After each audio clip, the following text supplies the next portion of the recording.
Hello.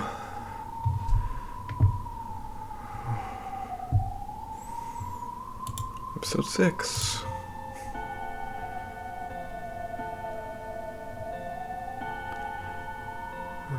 Episode 6. Dawn of the Golden Witch. Good morning. Now the curtain shall finally rise on a game presented by that Battle-Sama. Will Battle-Sama manage to successfully and spectacularly fulfill the enormous role of the Game Master? Let us bear witness to this fight from the opposite side of the chessboard. There no longer is a difficulty level. This is no longer a hint, but a confession.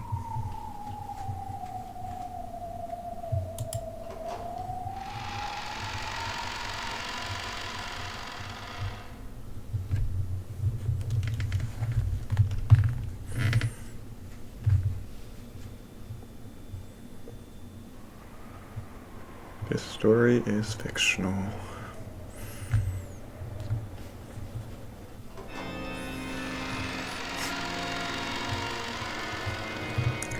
A beautiful glow shone in from the skylight over the Grand Cathedral. The place was somehow different from the way it had been during the witch's trial. The decorations had changed. The several pleasantly sparkling white ribbons that adorned it were thin like razors, but they trailed beautifully in the air.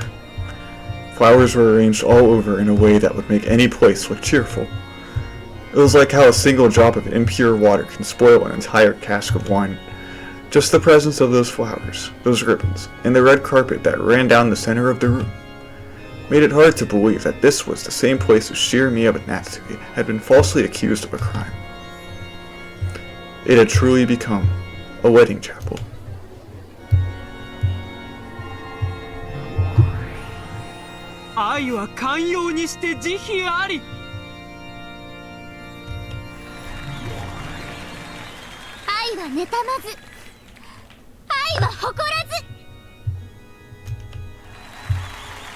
These words, spoken by two demons who seemed to be in charge of this gathering, were part of a ceremony for making an oath of love before the eyes of God.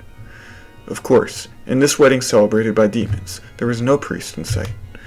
Instead, there stood the witch who controls miracles.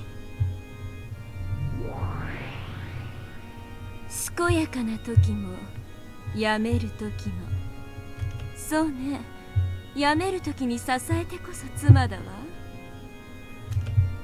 そうよねエリカはい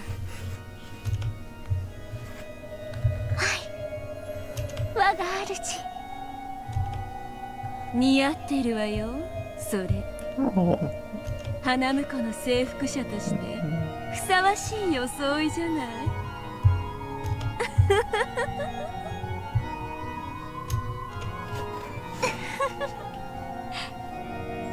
光栄です我が主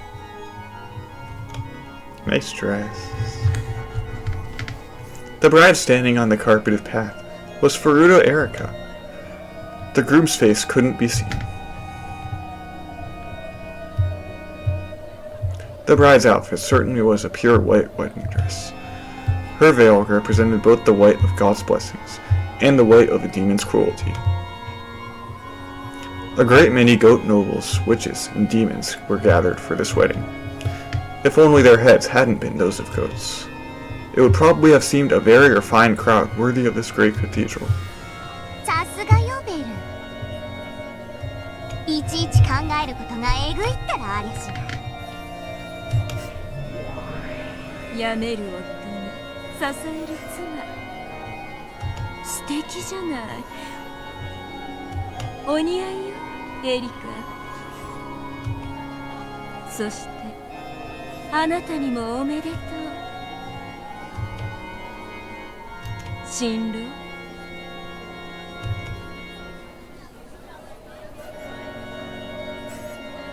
At that point, Berncastle stared straight into the groom's eyes. The groom didn't answer. His eyes were gray. His lips would mutter something from time to time, but no one could tell if the words meant anything. ねえ、聞いてる？あんたたち。She spoke to the groom in the plural. Of course, there was only one groom. And, of course, the gray-eyed groom didn't answer.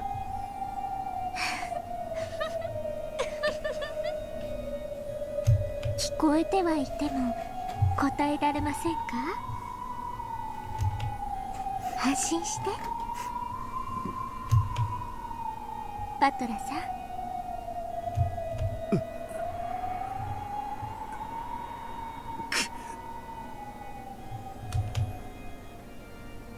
あなたのすべてを私がにじり尽くしてあげますから。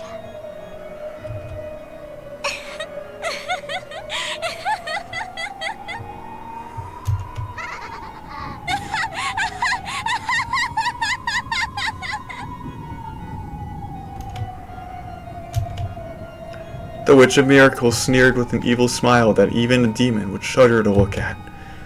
Even that sneer provoked no response from Battler's dim eyes. 人は愛のために生きるのです。すなわち、今日あなた方は生まれてきた意味を、目的を成し遂げた。生きる力、愛の力のなんと偉大なことか。今日という日の輝きがどうかお二人を永遠に祝福しますように。うるさいわ、悪魔ども。次の次第は何よ。お二人に永遠の愛の制約を求めます。その次は指輪の交換を。On Badwar's hand was a ring bearing the seal of the one-winged eagle, proof that he was the territory lord of this world. And on Erika's finger was a diamond ring that could not be shattered by any miracle. Diamonds signify an eternal bond. However, in Greek, the word diamond simply means unbreakable. Erika wasn't vowing to love Badwar forever. She just wanted to rule over him as her eternal property. This wedding was being performed for the sole purpose of defiling Badwar. ご安心を。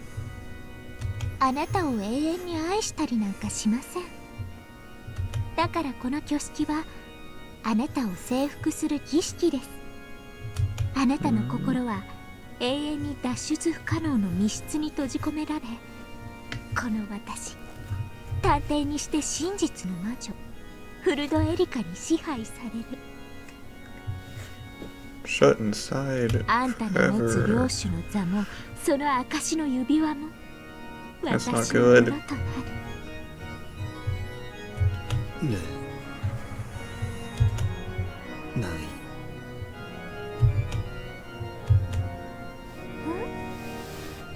何です？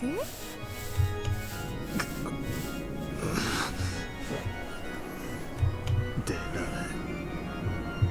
い。ない。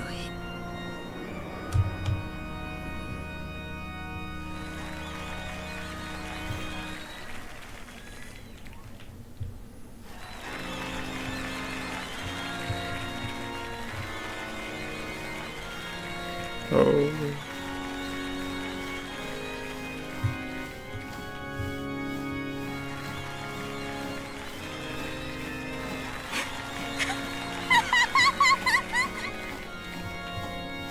出られないですよね、その密室。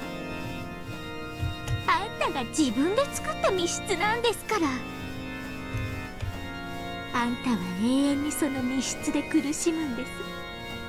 私は妻としてあなたのそばに永遠にいて、その苦悶の表情を独り占めします。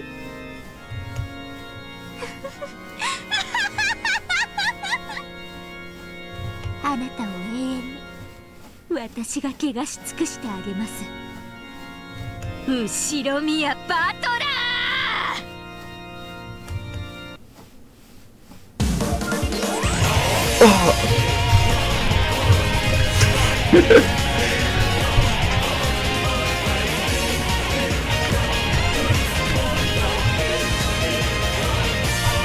Yeah. 世界に散らばるオーブ近くに飛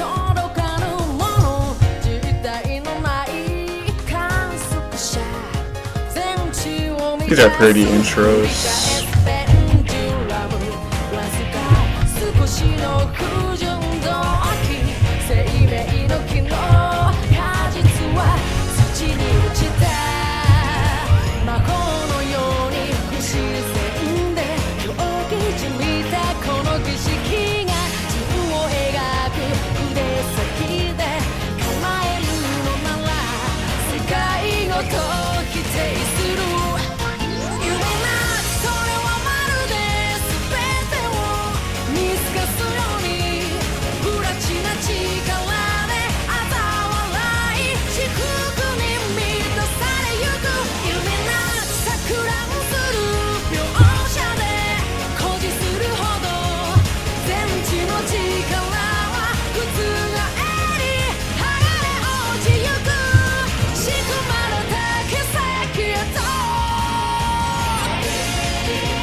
Yes!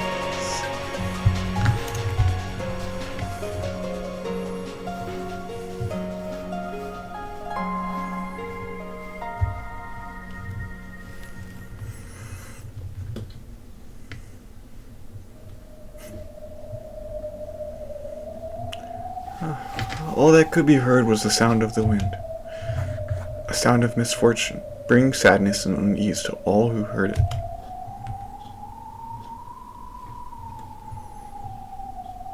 Slowly, I came back to my senses. I finally regained consciousness on top of a bed with a fur mattress. Where was this again? I can't remember where this is, but I can vaguely recall that I must not remain here.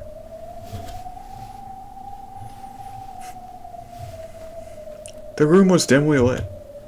There was a light on, but that just made the darkness and eeriness of the room more apparent. There were no curtains over the window, but it was too dark outside to see anything beyond it. If I squinted into that pitch blackness, it felt as though I could see the witch of the forest peeking back at me from the darkness, and I averted my gaze from the window in fear. I can't see or hear it, but I get the feeling that if I leave this room, it'll be bright and warm, and someone else will be there for me. I want to get to where everyone else is as soon as I can. Bad memories from when I was very young began to well up.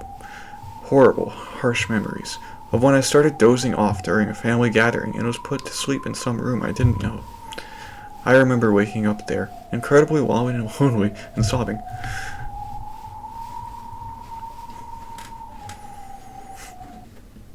I must not remain in this room. I just want to get out of here quickly. Once that thought crossed my mind, I didn't want to stay in the room a second longer than I had to. I'm scared. It's creepy. Where is everyone? I want to get out of here right now. I opened the door, trying to leave the room. A pleasant glow sucked in through the crack of the door. As I'd thought, the corridor was filled with a comforting light. I couldn't actually hear them, but I could sense that far away, people were enjoying themselves. I'm sure everyone's gathered in the room across from this one. I've been shut up in this lonely, creepy room, all alone. I should go, quickly. As soon as I thought this, a merciless metallic sound rang out, and the door refused to open any further. The chain had been set. I've always hated chain locks. You can open a normal lock just by twisting, but chain locks are built in an annoying way, and I couldn't work them easily. So I've hated them ever since I was very young. See, even this chain is causing me trouble, and I just can't get it undone. Why is this happening? I just want to leave this creepy room right away. Just on the other side of this thin door, everything is bathed in a warm light. I can't undo it. I just can't undo this chain. The more desperate I grew, the more that unsettling darkness seemed to be closing in on my back, and the more frightened I became. Then, I finally noticed. There's something wrong with this chain. Yes, there is a chain. But this isn't a chain lock. This is just a chain staked into the door, preventing it from opening any further. In other words, it isn't made to be opened. What the heck's going on? Who'd do something like this? Darn it. No matter what I did, no matter how much I struggled, I couldn't pull out the stake or undo the chain or break the mechanism. This door was just a demon's mouth, made to trick me into thinking it would open before crushing my hopes. Even so, if only I could just open this door somehow, I could get into that pleasant corridor. This desire forced me to keep my hand glued to the doorknob.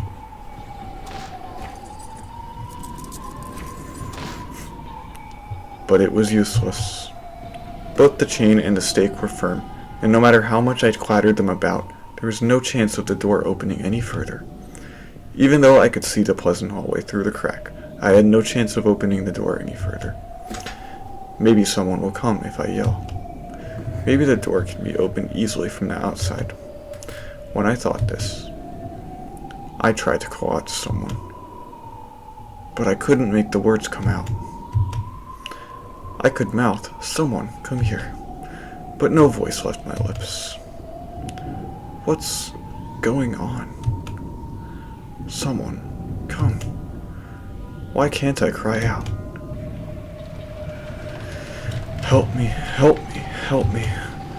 The mere fact that I can't say "help me" out loud is even scarier. If I turn around, the witch gazing into the room from the darkness outside might be inside the room this time, standing right behind me. I'm frightened. I'm scared. I'm scared. I'm scared. Someone help me. Someone help me. I can't get out. Can't get out. Let me out of this room. Help me. I'm scared. I'm scared. I'm scared. Let me out. Let me out. Let me out. Help me. Help me. Help me.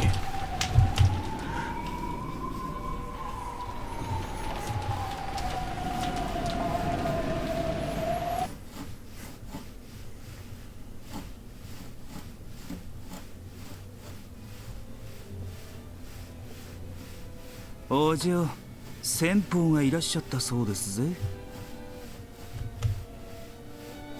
え？あ。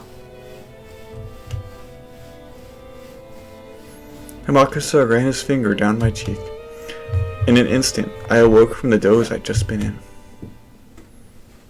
I glared at Amakusa for waking me up in such a creepy way, but he just pretended not to notice. Where is this? It feels like a parlor in some dignified person's house, but I have no memory of this place at all. Where is this? And why am I? お嬢、寝ぼけてるんですかい？ええ、ごめん。ここ、どこ？はあ？ Apparently, he hadn't expected me to forget something like that just because I wasn't fully awake yet. For once, I agreed with him. Why am I in some parlor that I don't recognize? The sound of the footsteps from the they Amakusa had mentioned had come right up to the opposite side of the door. I could hear conversing voices. Is that a woman? Judging by the coffee and snacks laid in front of me, I was the guest here. In that case, I'd better remember why I came here. Or at least who it was I came to visit. Who am I? Ushirimiya Angie. Who's the man standing behind me? Amakusa Juza. The man who used to be my guard long ago. He's now the bodyguard Okanogi assigned to me. In that case, is this after Aunt Eva's death? When I've thrown off my pursuers, on that journey to find out what happened 12 years ago. Is that how it went?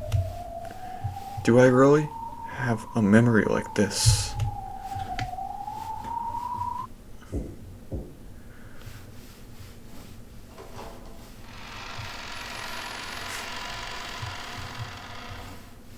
After a knock, the door opened, and the person I must have come here to meet entered along with an assistant. Oh, wonderful. Even after seeing her face, I can't remember who she is. お待たせいたしました。八条東也先生でございます。 That's a relief. The assistant introduced her to me first, and I finally remembered who she was. She. I thought it was a he. 失礼ながら先生で。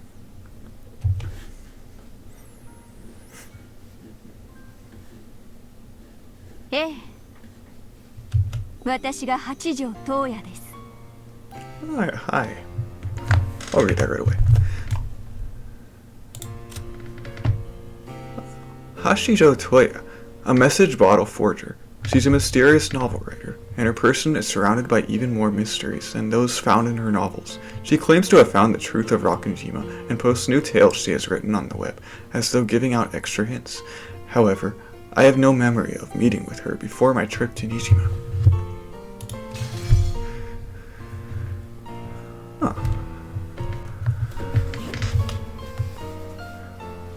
週刊誌に先生のサイン会の件が載ってましたぜ。サングラスにマスクでがっちりガードした謎の男性作家って触れ込みだったはず。まさか女の先生だったとは。こりゃどういうわけで？あれは編集部の方に手配していただいた身代わりです。あのサイン会の時、後ろに待機していた海添が私でした。こりゃ驚いた。先生の作品は読んだことないが、多分あんた本人の方がよっぽどミステリーですぜ。読者など本を読んでいるふりをしているだけ。作者名とブランドだけで本を読み、読んだつもりでいる。彼らには私の本に何が書いてあっても何も読んでなんかいない。ただ今流行りの作品は欠かさず読んでいるとインテリブるために読んだふりをしているだけ。その程度の者どもにどうして我が身をさらせようか。ああ、汚らわしきかな、汚らわしきかな。なるほど。確かにあなたが八条先生のようですね。This person really is eccentric. There's no doubt about it. This is Hachijo Tohya herself. Hachijo Tohya is a mystery novelist who's become the center of discussion lately. It seems her books themselves have been highly praised, but it's her mysterious debut that's attracted so much attention towards her lately. Last year, she managed to win several different awards for exceptional mystery novels offered by multiple large publishing companies, submitting each of her works under a different pen name. And after that, several highly regarded anonymous works were discovered, one after another, to have been stories she had written in the past under false names, and her popularity soared as she herself became more mysterious than her books. Despite all of this, the author herself never appeared in public, and everything about her was wrapped in a veil of secrecy. However, just a few days ago, this author finally made a public appearance for a book signing, showing up with a mask that covered his face and drawing even more public attention. And yet, apparently even that had been a fake. Given this person's radically unconventional track record, it was hardly a surprise to hear her casually insult her fans like this. 後宮エンジェさんのこともワイドショーでもずいぶんいろいろやってましたから、私もよく知っていますよ。どうせろくな話じゃないわ。ええ、ろくでもない話ばかりですよ。気分一つで人を雇ったりクビにしたり、何でもお金で解決しようとする無法者の乱暴者だとか。違いねでも私はあなたのような頭のいい人は嫌いではない。だから会ってくれたんですか？ええ、伊藤育九郎0576が私八条東也の別のペンネームだと見破ったのはあなただけ。実に見事なるかな。伊藤育九郎0576、おかしなハンドルネームだったわ。でも数字に直すと110億1996万576と読める。11,019,960,576. This massive number is equal to 18 to the 8th power. 18 to the 8th. In Japanese, Tohya no Hachijo. Or in other words, Hachijo Tohya. よくできました。実に見事。そんなあなただから私も直接会ってみたかったのです。ようこそ人の子よ、我が邸宅へ。Her manner of speaking was extremely condescending, but perhaps because of her elegant manner, it didn't feel particularly irritating. This person had a sort of majestic grandeur about her which made that style of speech seem almost natural. At least, that's how it felt to me. In fact, it felt almost as though this was the manifestation of some noble being, who would have no need to show herself before mere humans under normal circumstances. Since I'm not particularly a fan of hers, I guess this is proof that her mysterious charisma really is nothing to be laughed at. However, I didn't come here to talk to Hachijo Tohya, the mystery novelist. I'm interested in Ito Ikukuro Rigonamu, the mysterious web author who only released her works over the internet. Around the Japanese parts of the internet, Ito Ikukuro is an extremely famous witch hunter. However, she isn't a big opinion leader like Professor Otsuki. She's one of those message bottle forgers who are always the center of vigorous debate. Message bottle forgers are, as the name suggests, people who forge and post the contents of what purport to be mysterious message bottles detailing the events of the Rakanjima incident. They claim to have discovered a new message bottle, and post either a very similar counterfeit story or a new theory with their own interpretation of the truth, all of which are supposedly written by Ushiro Miyamura. In so doing, they openly take on the name Ushiro Miyamura, writing up new bizarre tales as if they'd been present themselves and knew the truth. Or present themselves. As if they'd been present themselves and knew the truth. They then send these stories out into the newest sea discovered by humankind, the internet, claiming that it's a third or fourth message bottle. All of the first forgers were either simple pranksters or cooks trying to swindle collectors. Eventually, though, people who claimed to have solved the riddles of the message bottle tales and reached the truth started to appear. And they started creating original works of their own, third and fourth message bottles from Ushiro Miyamura, as though they had moved over to the riddle teller's side. These people rewrote the tale of the witch with whatever interpretations they wanted, and every once in a while, parts of their theories would gain big followings on the net. Some of these creations grew to be so widely trusted that they were believed to contain some grain of truth. The more rigid witch hunters openly despised these people, calling them forgers, counterfeiters, or just witches. Though they claimed to have reached the truth, they refused to tell anyone and created fake message bottles as though testing everyone else. It was no surprise that more straight-laced witch hunters were seriously annoyed by these forgers. However, among those who simply liked to entertain themselves with the occult fantasy of Rakanjima, an extremely small number accepted these creations as literary works, glad of these additions to the mysterious tale. Ito Kukuro was the most highly regarded of these forgers. エンド・オブ・ザ・ゴールデン・ウィッチ読ませてもらいました。人の親族をよくも好き放題に殺せるものです。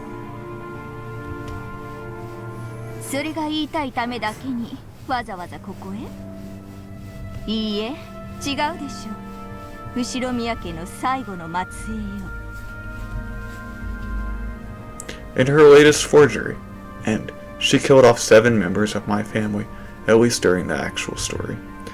No, if you count Alliance and Banquet, the other forgeries she's made before now. Then she's killed off most of my family in horrible ways, over and over again. Of course I want to complain. However, all of her works are known for being, in both form and level of perfection, the closest tales to those written by Ushirimiya Maria herself. In particular, Ito Kukuro's first forgery, Banquet of the Golden Witch, managed to fit everything, including Ushirimiya Iva's escape to Kuadorian. People wondered whether this might be the true story of Rakunjima, and it even made it onto the talk shows. So far, all of these tales have been nothing more than electronic text on the web. However, people will eventually realize that Ito Kukuro is actually Hachijo Tohya. When that happens, they'll become the works of that bizarre Hachijo, and no one will think of them as mere fan creations. People will probably start wondering if this might actually be a third message bottle she found and released under the guise of a story she herself wrote. When that happens, these stories will probably seem even more bizarre and credible. 狡猾ですね。どうして？そうしてあなたは自分の義書に神秘性と信憑性を与える。信憑性とは？それを得てあなたの義書は真実に昇華される。昇華？愚かしい。そんなもの私の作品には必要ありません。なぜならあなたの作品は義書ではなく真実だから。ええ、真実なのですから昇華など不要。あなたはマリアお姉ちゃんじゃない。ましてやあの日の六軒島にも存在しない。なのにどうして真実などとおこがましいことを。あじゃあ頭に血が上りすぎですぜ。うるさいわね。私のどこがそうだってのよ。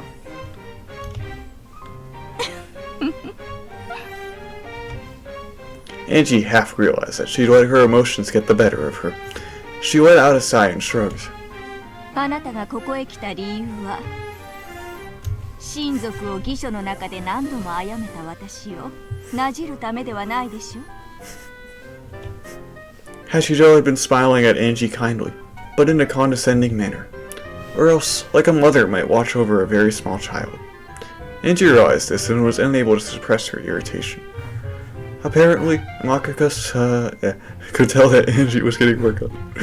Amakusa, he joked around with her for a bit so that they could start the conversation over again from the beginning. Amakusa. Amakusa. あなたが私に聞きたいのは私の至った真実でしょう。どうして真実に至ったと確信を？すべての物語を理解したからです。だからどうしてそうだと確信を？太陽が地球の周りを回っていたことはあると思いますか？Hachijo suddenly started talking about the Ptolemaic theory. Angie was about to tell her not to answer questions with more questions, but she quickly realized what Hachijo meant. かつて人間は天動説を支持していた。しかし近代、それは否定されることとなる。なら否定された瞬間に太陽は動きを止め、地球がその周りを回り始めたというのだろうか。そんなわけもない。人間が何を信じようと真実は変わらない。ならば今あなたが私の真実を否定するのは、つまりはそういうこと。 The idea of heliocentrism was proposed by several scholars before Galileo. However, it was hard to objectively prove that theory using the scientific techniques available at the time. Even so, that didn't change what the truth was. And yet it moves. 真実はその立証のいかにかかわらず真実だと。そうです。これより未来、やがて全ての真実が明らかになった時、私がすでに真実に至っていたと遡って人々は気がつくでしょう。 Apparently, Angie just couldn't stand Hachijo's attitude. She kept getting irritated, and every time, Amakusa would joke around until she settled down again. However, there could be no mistake that Hachijo was a genius, and had used her extraordinary intuition to form a most interesting outlook on the events that occurred on that island. That was why Angie had wanted to contact Ito Kukuro and hear her views. Still, this meeting truly had been fortunate for Angie. She hadn't been absolutely sure that Ito Kukuro was Hachijo Tohya. She hadn't thought that the publishing company would really contact the author. And moreover, she hadn't dreamed that the mysterious masked author would grant her an interview under such short notice. The more she thought about it, the more she realized that the sum of the events leading to this meeting made for nothing short of a miracle. Yes, a miracle. After all, in almost all cases, I'd never be contacted by the publishing company and would never leave for Nijima the next day.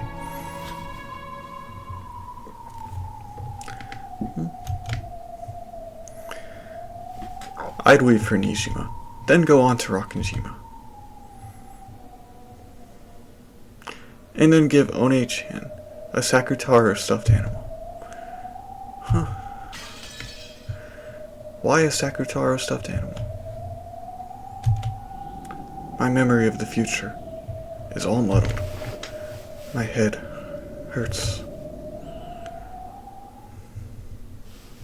Hachijo said something about showing Angie something good, rose from the sofa, and headed for the study desk. When she turned her back, Amakusa asked Angie, who seemed to be troubled by something, if she was okay. ねえ、天草。私っていつからここにいるの？はあ？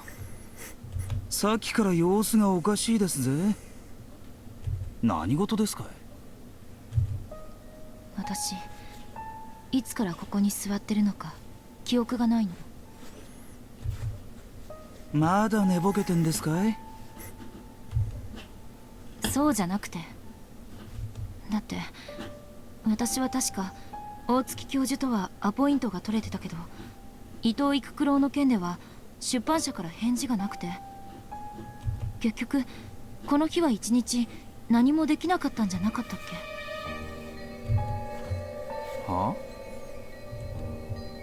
あ？天草はあの大きな黒いバッグを受け取りに行ったんじゃなかったっけ？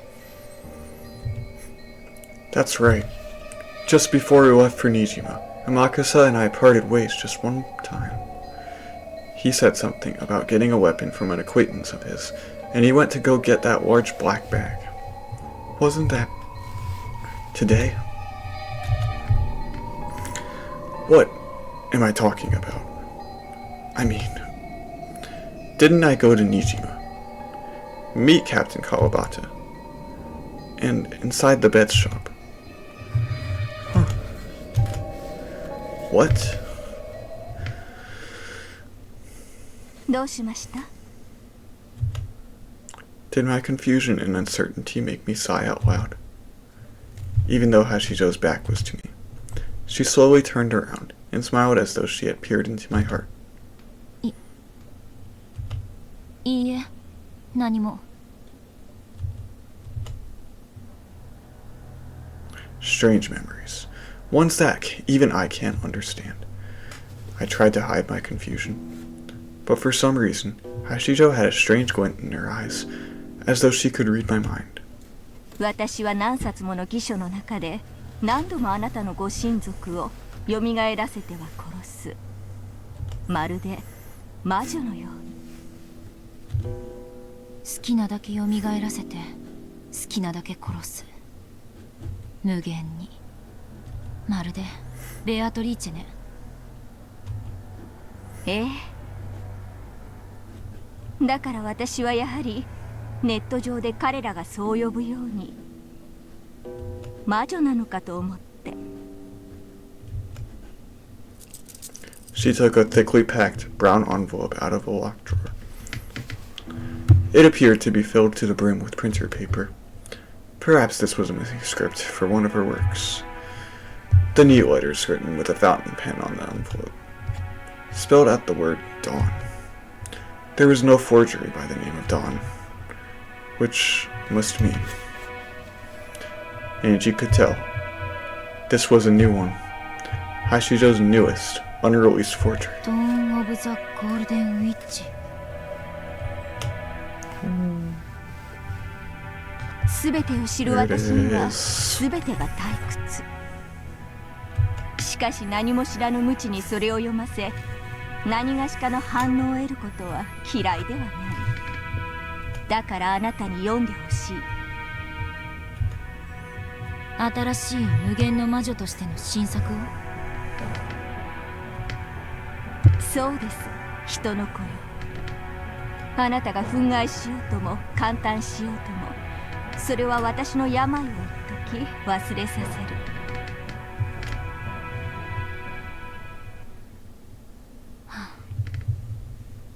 もう茶番は終わりにしましょう。あんたは誰？私の記憶にこんな出会いはないわ。Yes, I did try to contact Hachijo Tohya, but in the end, I never got a chance to meet her. In other words, all of this was a falsehood. 今度は私は誰の駒？悪いけど、この後ろ宮エンジェ、飼いならせると思ったら大間違いよ。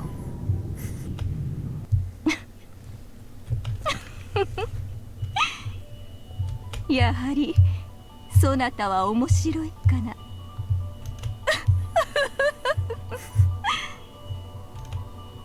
She finally couldn't hold it back and burst out laughing. Gradually, the space around them seemed to be filled with a strange purple mist. The room itself seemed to twist and bend.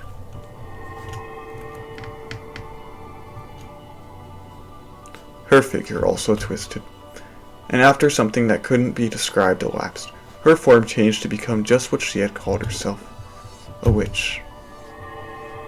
見事なり、よくぞ私を見破った。私ってつくづく魔女に好かれる性分ね。あんたたちに特徴的などこか人を舐めた口調、すぐに魔女だって分かったわ。You all have good outfits too.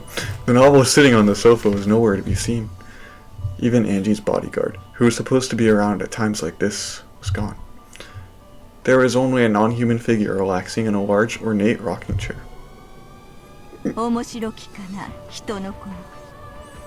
She had a lot of colors to her dress. 愉快なり、それでこそ我が退屈にふさわしい。こっちは全然愉快じゃないわ。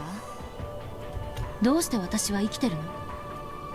私は名前を明かしたルール違反でひどい殺され方をしたと思ってたけど。To be honest, I did doubt that those people would just let me go so easily. What kind of farce will I be forced to go along with this time? I really don't care. I'll just do whatever I can within the bounds of the role they give me, whatever I can to help Oni-chan. Of course, I understand. Even if he wins, he'll never come back to me. でもね、あがくわよ。あの日の私のところへお兄ちゃんを返すためにね。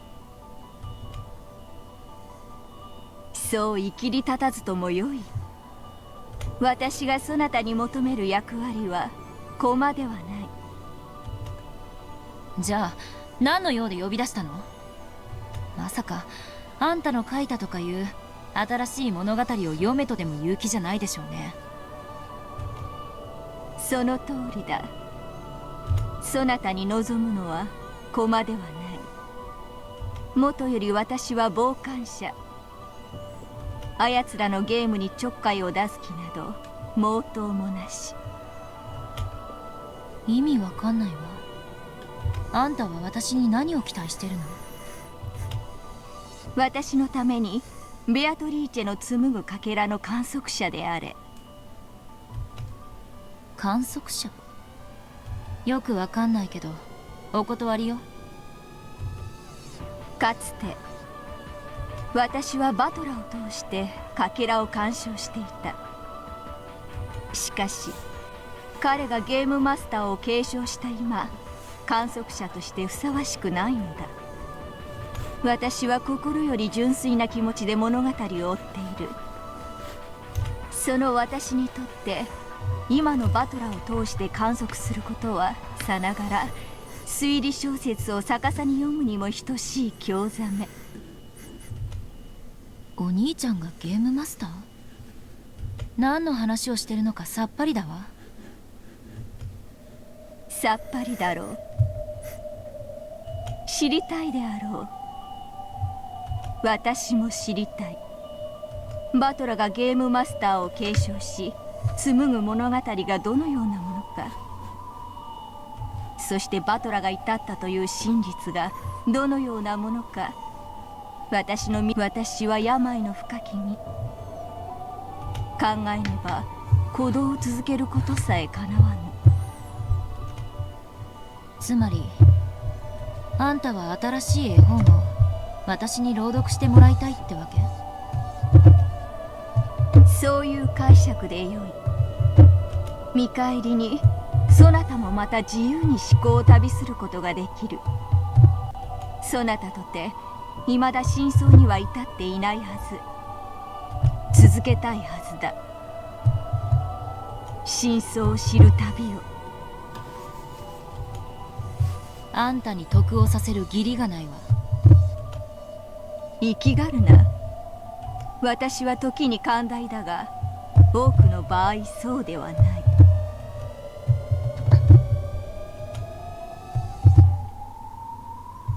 Angie hadn't yet reached the truth either, though she knew that the game was little more than a toy for the amusement of those witches. She wanted it to resume, so that she could follow the tale and close in on the king called truth. 私が真実に至るために物語を追うかもしれないけれど、あんたのために最後まで朗読する義理はないわ。意味はわかる？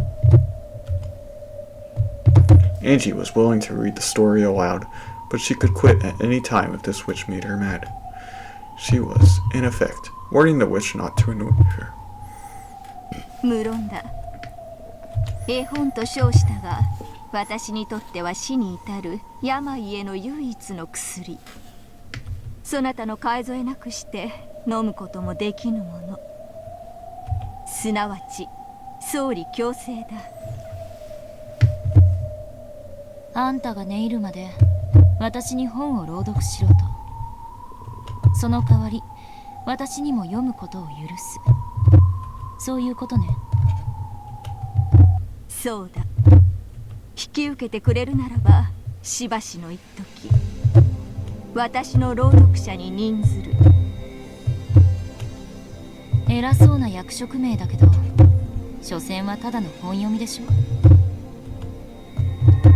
私の朗読者であるということは私の使いであるということ。すなわちそなたへの干渉は私への干渉。私はベアトリーチェの物語の続きを読みたいという唯一の興味を何者にも邪魔されることを許さぬ。そなたをもてあそんだベルンカステルもラムダデルタも、無論ベアトリーチェさえもそなたに対して一切の強制力を持つことは許さない。 This witch, who seemed to have an almost divine quality to her, spoke both quietly and forcefully. There was no threat in her words. However, even so, it was clear that she was on a different level than Burncastle and the other witches, and not at all to be taken lightly. 本を読ませる代わりに私を保護してくれると？無論だ。私は朗読を望んでいる。それを邪魔する者は何人であれ許しはしない。私の態度が横柄に感じるならば謝ろう、人の子よ。私はこれでもそなたに最大の敬意を持って語りかけている。みたいね。その魔女らしい口調さえ。どうやらあんたの中では数百年ぶりに見せた敬意って感じがするわ。そなたは本を読むとき、本に「よろしくお願いします」と語りかけてから表紙をめくるか？そういうことよね。理解したわ。Just by agreeing to have a conversation with Angie, she was showing an incredible amount of respect and willingness to compromise. Angie shrugged, but she also nodded to show her consent. いいわ。あんたの朗読者を引き受ける。あんたが私に同意を求めた時点で最大の敬意を表したことを理解したわ。良き理解だ、人の子よ。私の名はエンジェよ。人の子だかタケノコだか呼ぶのはやめて。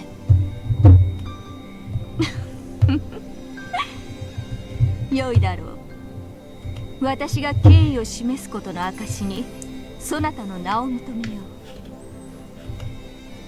う。 For her, acknowledging human names was like acknowledging the names of all the leaves scattered across the ground.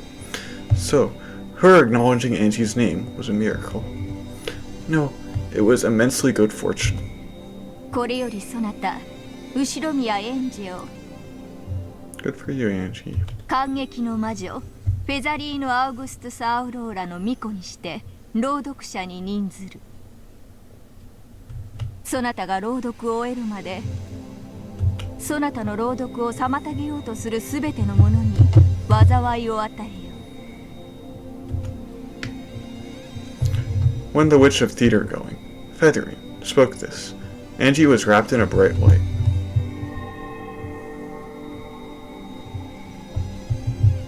Angie didn't feel any particular change herself, but she definitely had been given something that only non-humans could sense.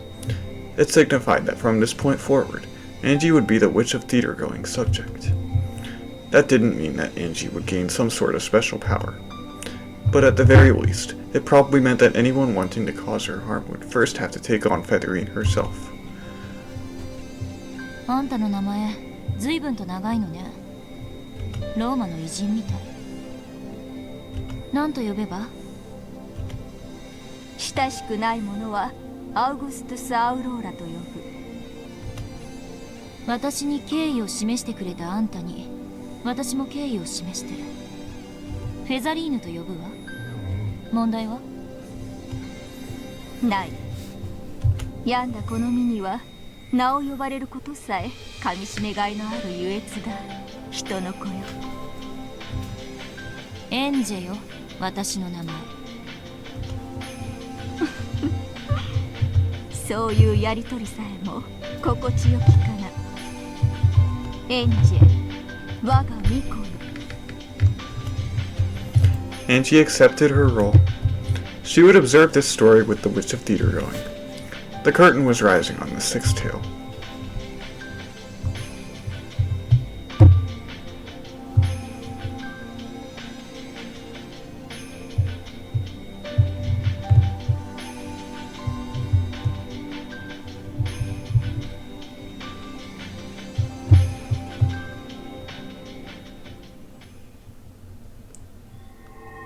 It is rising.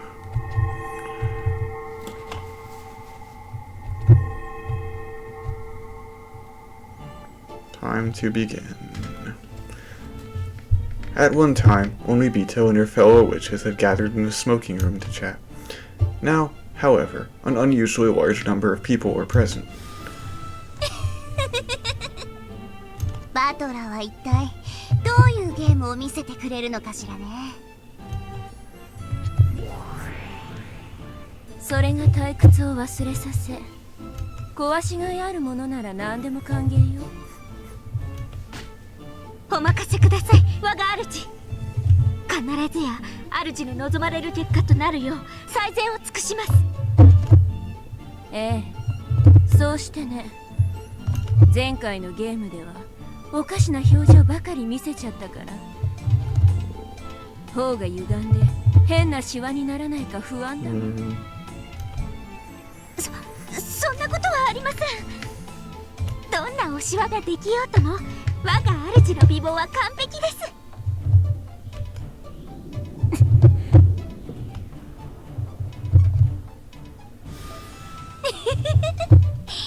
ベルンがこんなにも楽しそうなんてね。本当にベアとのゲーム版は素晴らしいわ。そのゲーム版の主がもはや不在なのは悲しいことです。虎は死んで川を残す。ベアとも死んでゲームを残したわ。チェスは残ってもその作者の名は残ってないわね。あ、本当だ。ゲームの作者って不憫ね。それにしてもバトラさんは随分待たせるじゃないですか。第6のゲームの準備まだ終わらないんですか？ガートルード、バトラ教の準備はいかがです？近景謹んで申し上げる。もうじきのことと知りたまえと奉る者なり。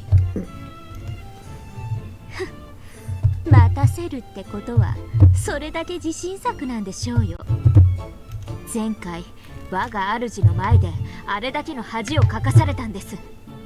是が非でも打ち破ってみせます。Or battle. 特にあんた二度と無様を見せないでくださいよ。奮起して臨むものなりや。The previous game master, Lambda Delta, had confirmed that Battler understood everything about Bito's game.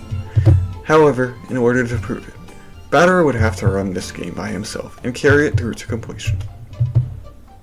In other words, if Erica could crush this game of Battlers, she would, in effect, wipe away the dishonor of that last game. Though Erica was chomping at the bit to get started, it was taking Battler quite some time to show himself.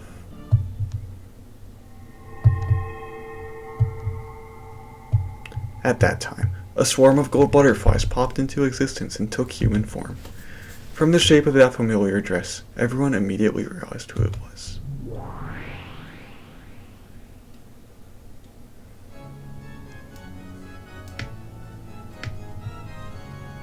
おや、ベアトリーチェさんじゃないですか。てっきり前回死んで消えたとばかり。消えたのはプレイヤーのベアトよ。こいつは駒でしょ、バトラの。駒ではあってもご本人と変わりありません。Beatrice gave an elegant curtsy as she appeared.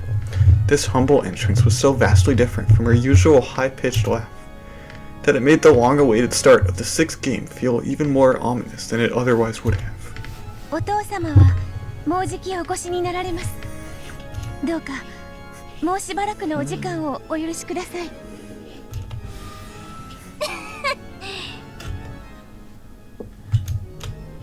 お父様、何それ？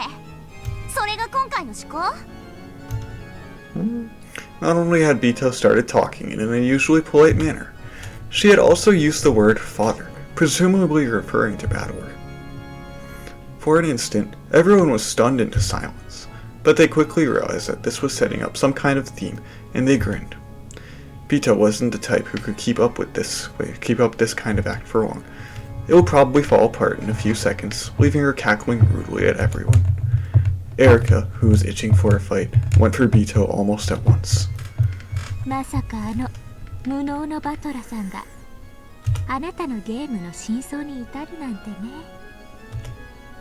お父様なればこそ深淵を理解されたのでしょう。さすがだと思います。しかしあんたもラッキーです。バトラがゲームマスターになれなかったら二度と復活できなかったんですよ。まったく悪運が強いと言いますか。悪運？まあいずれにせよ前回の借りはきっちり返させてもらいますので。あんたというバトラの妄想幻想きっちり消し去って忘却の深淵に叩き落としてやりますから。私もみすみすやられるわけには参りません。お手柔らかによろしくお願いいたします。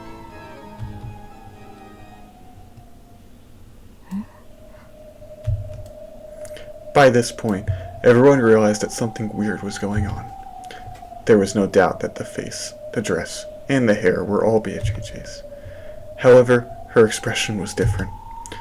Even though she had Bito's face, Bito would never show anyone an expression like that. Yeah, this is weird. 誰よ、あんた。 There was a heavy silence. Luna Delta spoke for everyone there. At first, Bito had worn a smiling yet blank expression.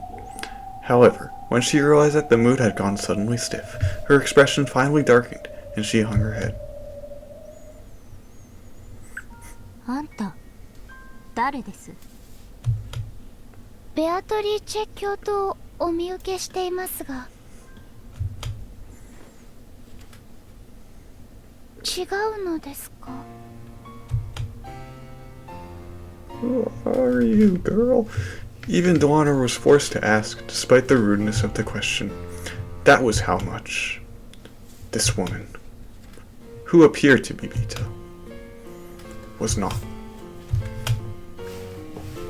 皆さんの期待されるベアトリーチェとは違うでしょうか？あんた何言ってんの？まさかとは思いますが、記憶喪失とかなんとか言い出すんじゃないでしょうね。私はまだ生まれたばかりですので記憶は何もありません。ですが皆さんの期待されるベアトリーチェになれるよういろいろと勉強を。ベアト、部屋にいるように言ったはずだ。Bador's voice came out of nowhere. His tone was very slightly cold. Bito's expression looked like that of a young girl being scolded.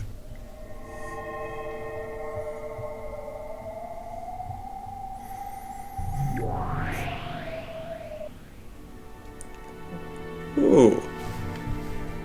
Whoa. With a swirl of gold butterflies, Bador appeared. His dignified bearing and appearance were fitting for the roar of this game. However, his expression was gloomy, and his gaze was directed at Bito. 部屋に戻れ。ここはお前のいる場所でない。私は少しでもお父様のお役に立ちたくて。部屋へ戻れ。He spoke both softly and forcefully. Bador didn't leave her any room for debate. Bito hung her head and curtsied as she prepared to leave the room. それから。はい、お父様。俺の名はバトラー。二度と他の呼び方をするな。はい。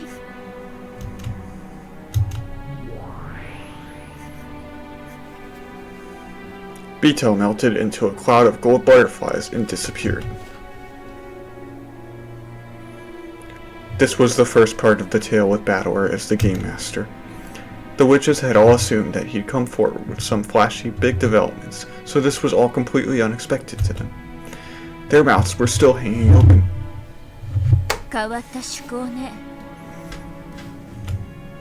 失礼した。今のは忘れてほしい。うまいこと言って。それも作戦のうちですか？また北風対応作戦みたいに印象操作して何かを煙に巻こうって魂胆でしょう。何かあったのですか？気にするな。お前たちには関係のないことだ。そうなら関係ないってことだわ。さあバトラー、早く新しいゲームを始めてちょうだい。もう待たされすぎちゃって退屈してたんだから。ああ、第6のゲームを始めよう。エリカ、そしてベルンカステル。これが俺の物語であり、俺がベアとの真相に至ったことの証明だ。ラムダデルタ、それを仙台ゲームマスターとして見届けてくれ。楽しみにしてるわ。タイトルは？ドン、黄金の魔女の夜明けだ。すぐに沈む冬の太陽だけれどね。もちろんです、我が主。すぐに引きずり下ろしてご覧に入れます。タイトルだけはグッドです。そこだけは褒めましょう、バトルさん。気に入ってもらえてよかった。では始めよう。これより第6のゲームを開始する。Battler solemnly announced the start of the game. Compared to his fired-up attitude at the end of the previous game, where he and Erica had sworn to settle everything next time, he was extremely quiet now.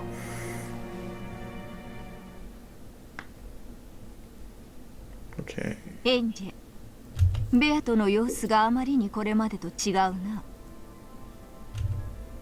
私も驚いてるわ。何が何だかさっぱりよ。それ以前になんでベアトが蘇ってるのかさっぱりだわ。さっき読ませてもらったけど、前回の物語の最後でお兄ちゃんが真相にたどり着く直前に死んで消え去ったんじゃなかったの？この世界での死は2つある。1つは駒としてゲーム版より取り除かれること。これはゲームにおける死でしかなく、仕切り直せば何度でも蘇る命だ。だから魔女たちはその命を奪うことにあまりに無慈悲なわけよね。To the Witch players, the lives of those characters who appear on the game board are no different from pieces on a chessboard that take other pieces and get taken. After all, these pieces will be set up again when the next game starts. マリアにおける作太郎がその駒の最たるものであっただろう。作太郎がお姉ちゃんの駒？ Yes, that makes sense. In the game board that represents the inside of Oni-chan's head, Sakutaro certainly does exist, and is a piece that always stays by her side. Though he's nothing more than a stuffed animal in the real world, on One-chan's game board, he's no less of a piece than any other. でもどうかしら。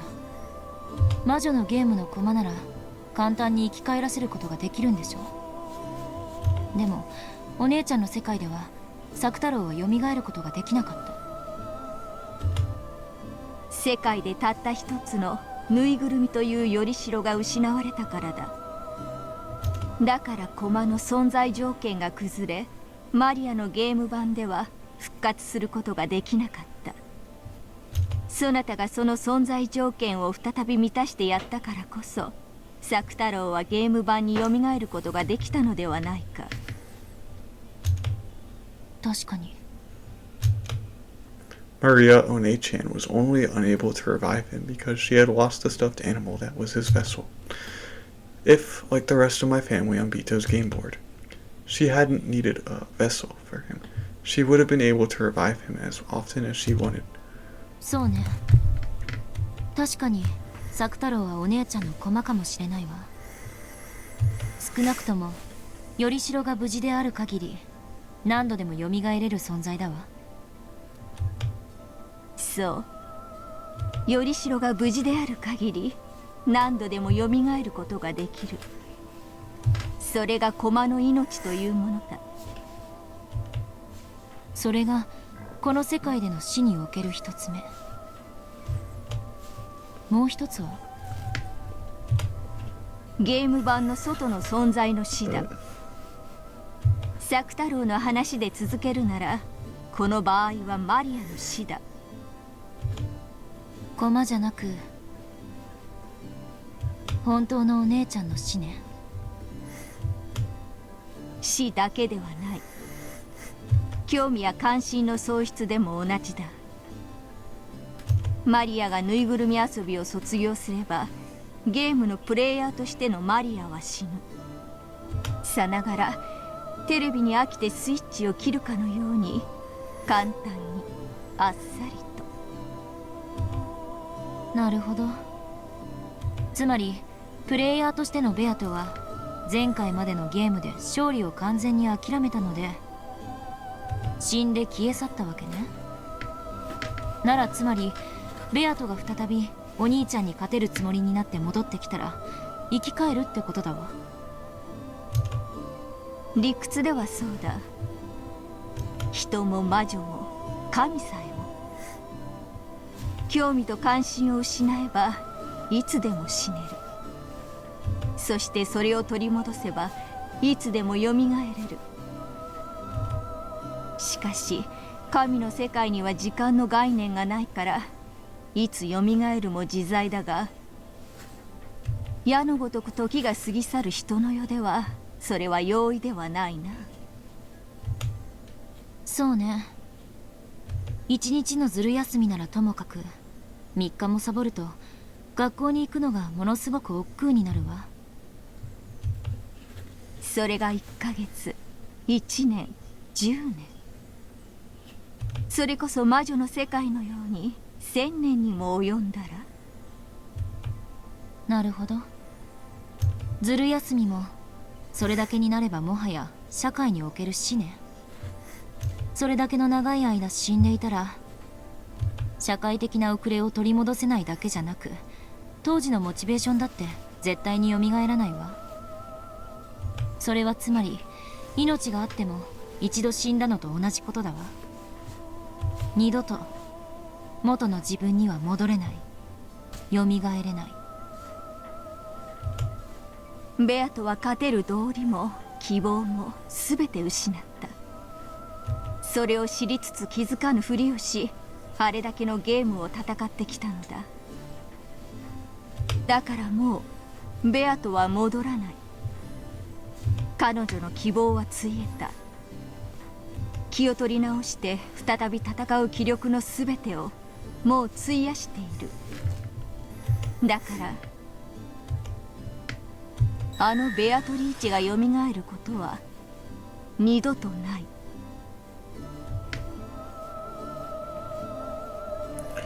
That Bito, who just sat around the whole time with empty eyes in the 5th game, must have been her corpse.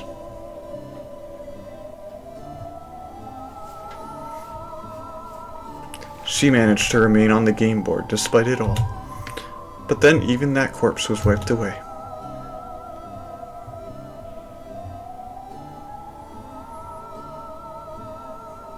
If Bito had been the game master at that time instead of Lambda Delta, the game board itself would have vanished at that moment, and everything would have ended.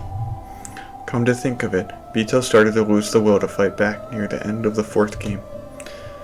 When Bito loses her will to fight, the world of this game disappears. However, the witches wanted to keep playing in this game board world, so Lambda Delta bound Bito in place with that cursed shackle. She used that shackle to fix the game board in place and prevent it from disappearing, even if Bito did lose the will to fight.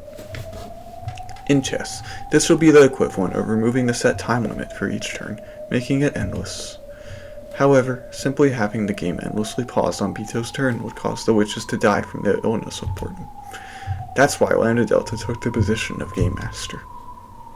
Starting then, Bito's existence was no longer one of the conditions necessary for the game's existence. That's probably why the shackles binding her to the game board were released.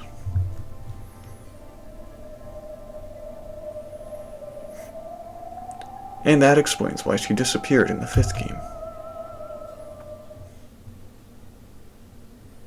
お兄ちゃんはベアトに真相にたどり着いたことを教えるには一つゲームが遅かったということね。第5のゲームなどラムダデルタの慈悲だ。バトラの絶対に真相にたどり着きたいという信念に絶対の魔女が慈悲を示しただけのこと。何が慈悲よ。ただの魔女たちの暇つぶしの気まぐれじゃない。話を戻すわ。じゃああのおかしなベアトはプレイヤーのベアトじゃないってことになる。駒のベアトということだわ。そうだ。だったら誰もがよく知るベアトになるはず。バトラもそういうベアトを望んだはず。ぬいぐるみじゃ嫌だったってこと？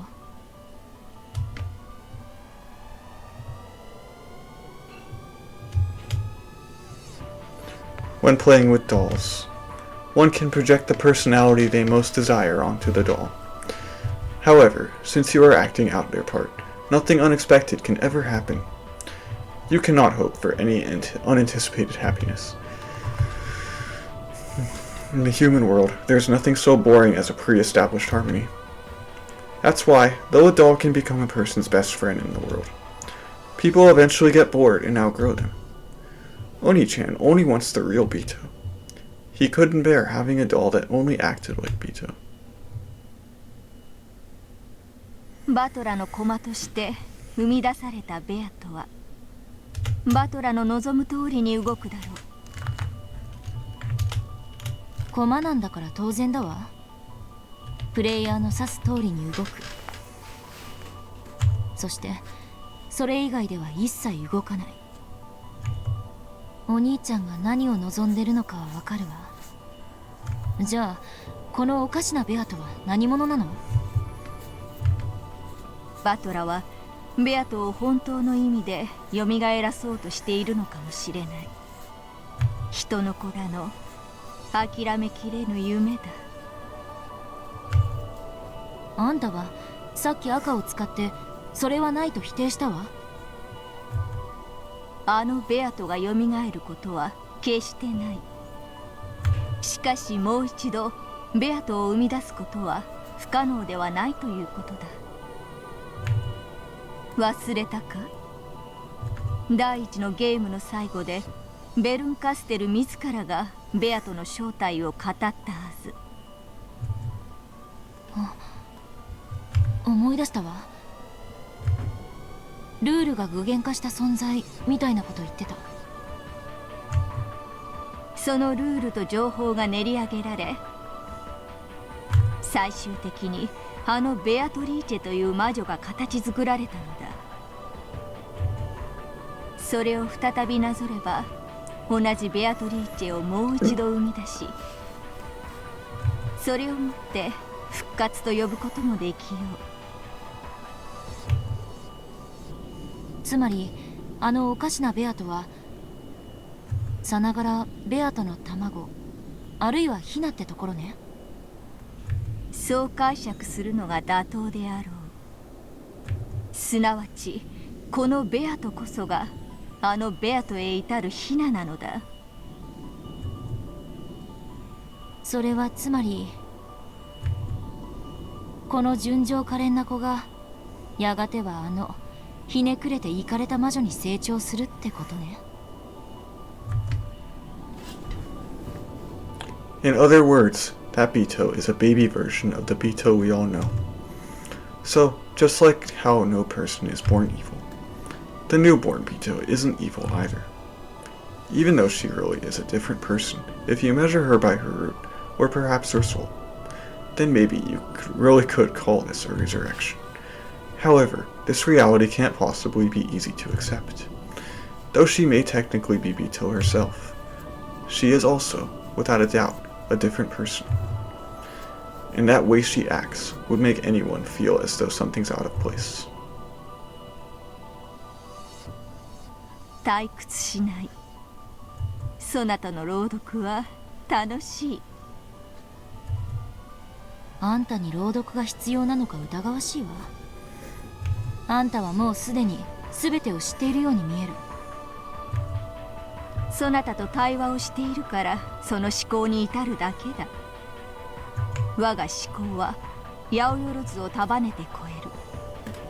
人の子にはまるでそう見えるだけに過ぎぬ。されどそなたがいなければ思考する力さえないか弱き病人に過ぎぬ。最初からそういえばもっと素直に朗読を引き受けてやったのに。私の機嫌が良くなっただけのこと。浮かれるな。私はお前の命などしおり代わりに挟んだまま膨出する木の葉よりも軽んじているぞ。続きを読んでください。お願いします。って解釈するわ。OK？ 退屈しない。そなたは巫女として優秀だ。Featherine rocked back in her rocking chair and looked up at the ceiling, laughing as though the conversation itself was pleasant for her. Angie was slowly figuring out how to deal with this strange witch. This person was also bored. It's not uncommon for a sick person who's bored from being bedridden for a long time to start acting rebellious. On the other hand, they can also get a little bored of being treated kindly all the time. She may want to be shown respect for her superiority, but it's probably more interesting for her when she's spoken to rudely. What a coincidence. That's exactly how I used to be. とにかく第4のゲームでベアトとお兄ちゃんに何か確執があったことは間違いないの。このベアトを知ることは真相に至る鍵の一つになりうるわ。そうであろう。私も興味を持った。彼女の物語も合わせて読むのだ。はいはい、仰せのままに我が主。When Angie raised her hands like a conductor, the bookshelves in this bizarre study responded. Once again, several books floated out and began to swirl around Angie.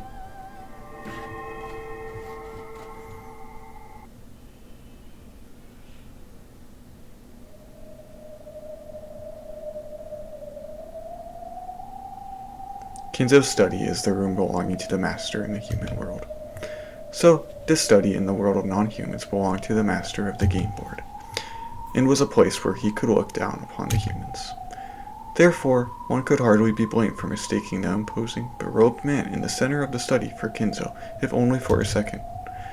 But it wasn't Kinzo.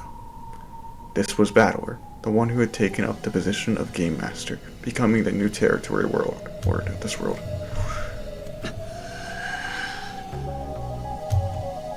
Around Battler was a swirl of glowing fragments, sparkling like the night sky, and on the floor was what appeared to be a red magic circle. To an outsider, it would seem to be nothing more than an incomprehensible geometric shape. But to Battler, who stood at its center, it was the outline for a new tale. A new line grew across the magic circle, following Battler's gaze. Then, at the instant it connected with the complicated symbol, the entire magic circle flashed brightly.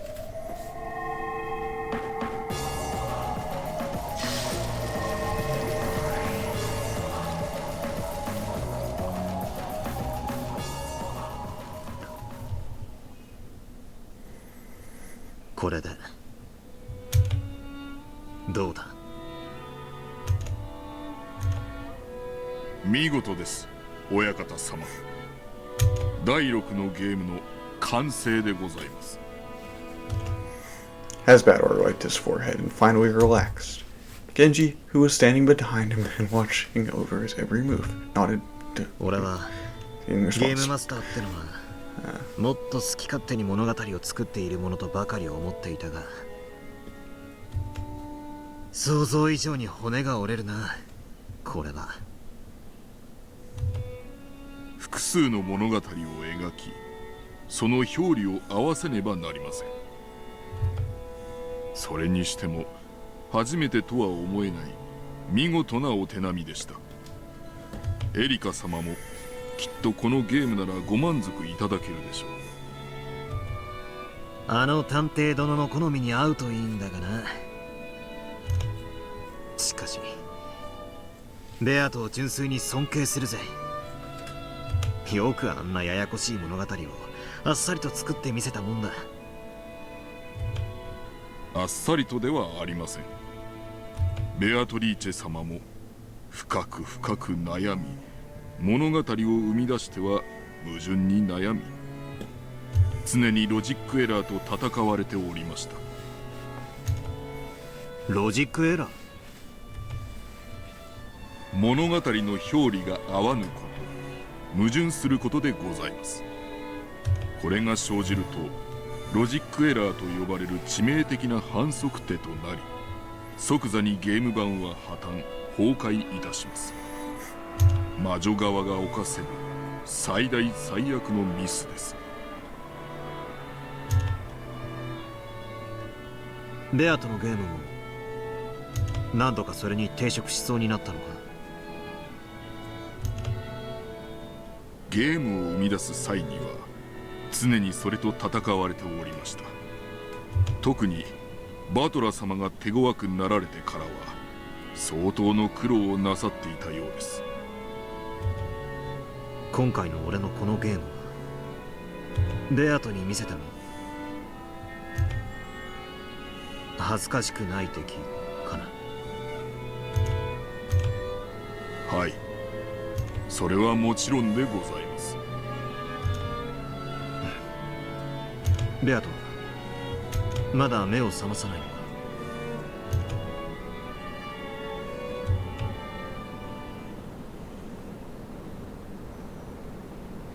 ルールの擬人化から体を蘇生してもうだいぶになるはずだ。まだ目覚めないのか？ After remaining silent for a while longer, Genji answered. 3日ほど前にお目覚めになっております。バトラ様が第6のゲームの設計に集中されておりましたので、お知らせを控えておりました。申し訳ございません。そうだったか。あいつめ、だいぶ長いこと寝てたから寝ぼけてやがったに違いない。あいつにぜひ俺のゲームを見てもらいたかったんだ。いや、あいつに俺はゲームを見せなきゃならないんだ。俺が全てを理解したことをあいつに教えなきゃならない。Bador's face broke into a smile.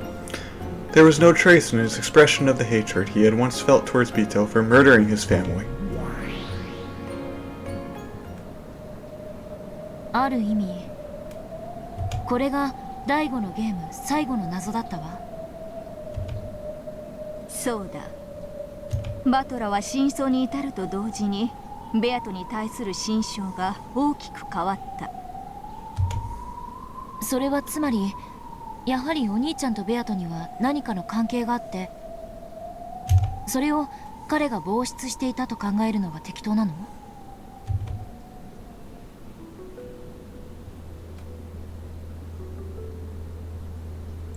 However, Bador suspected this in the fourth game and asked Bito about it. According to the tale, this was denied by the Red Truth. 6 years ago, no person called Beatrice ever existed for Bador. 6年前にベアトが存在しなかったとも受け取れるし、6年前にはバトラと縁がなかったとも受け取れる。しかしいずれにせよバトラはその後6年間六軒島には訪れない。ベアトリーチェとお兄ちゃんはこの1986年10月4日が初対面のはずなのに、どうしてすでに確執があるの？さっぱり意味がわからないわ。第4のゲームでベアトがバトラに問いかけた後宮バトラの罪に何かの鍵、その結果がベアトリーチェという存在なのかもしれない。その結果？お兄ちゃんの罪の結果がベアト？ That almost sounds as though Oni-chan created the witch called Beatrice himself. まるで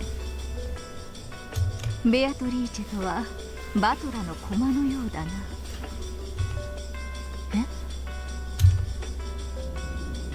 6年前のバトラの罪、その罪で人が死ぬ。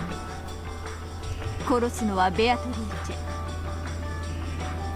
全てが6年前のバトラの罪から連綿と続くと考えるなら、ベアトリーチェを生み出したのはバトラ自身。まるでバトラの駒のようだと思った。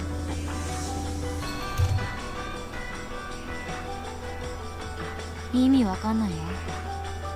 お兄ちゃんが何かの罪を犯したとしても、少なくとも殺人なんかよりよっぽど軽い何かだわ。それに対する仕返しがこの大量殺人なのだとしたら、あまりにお兄ちゃんの罪と割りが合わない。ベアトは親族たちを皆殺しにした。お父さんもお母さんもお兄ちゃんもみんな、それに見合う罪がお兄ちゃんにあったなんて信じられるわけがない。罪は測る人間によって重さが異なる。バトラにとって防出できる程度の罪でも、ベアトにとっては6年を経てなお一族を皆殺しにするほどの恨みを持つに値するものだったのかもしれぬ。まあ私もそれはあまりに釣り合わぬと思うし、そして真相を知ったとはいえバトラがあれだけ親身になるとは到底思えぬ。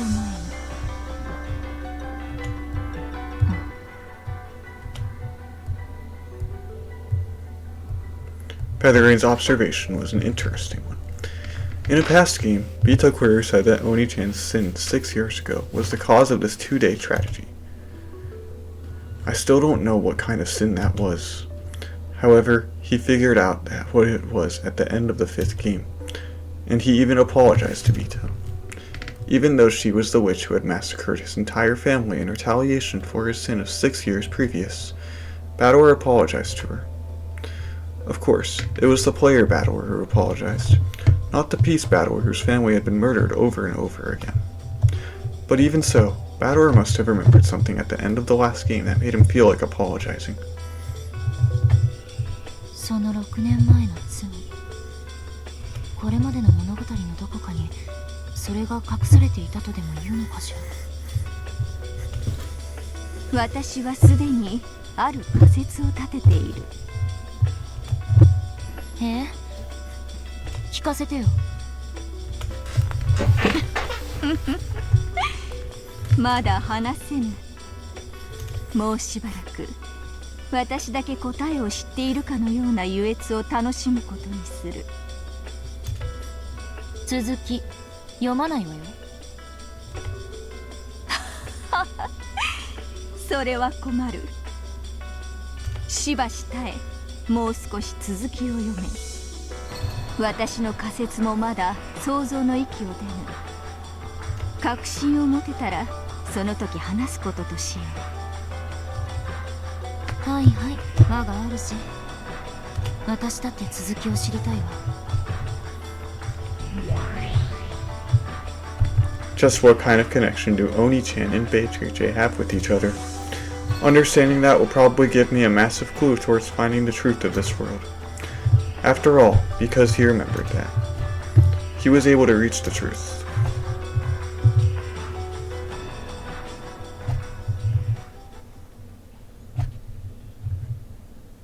They are connected. ベアトリーチェ It's nice. Bye.